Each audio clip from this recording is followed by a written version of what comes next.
It was good to have a mentor before we even got a piece of coursework. We got familiar with the person, and then we could ask questions about how do you tackle something. So it's getting some advice on how to answer the questions, what teachers are looking for and stuff.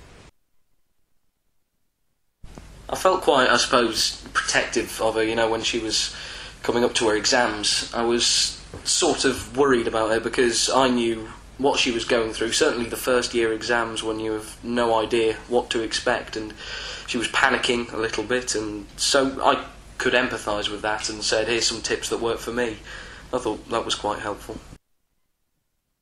It puts you on track because when you start uni, you're completely out your depth, and if you haven't got any friends who've come to the same uni, it's nice to have someone there who can help. They can tell you about social things that student union that you wouldn't find out about easily, the Law Society, and things like that. I'd have liked to have had a mentor because it's a massive culture shock to come. Since I've come back into education, having been out of it for 20 years, it was a big shock. Certainly with law, there's a way to find your way around the library, to find a case that is confusing at first. So to have had a mentor who'd been through it and could say, well, this is what you need to do, or don't worry about that, point you in a different direction, would have been really helpful.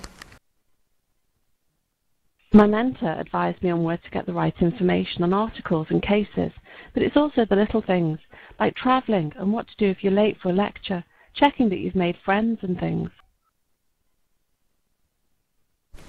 Having a similar mentoring relationship in a work experience situation means that I have experienced mentoring from both sides. This will help when I become a solicitor and have a trainee working with me.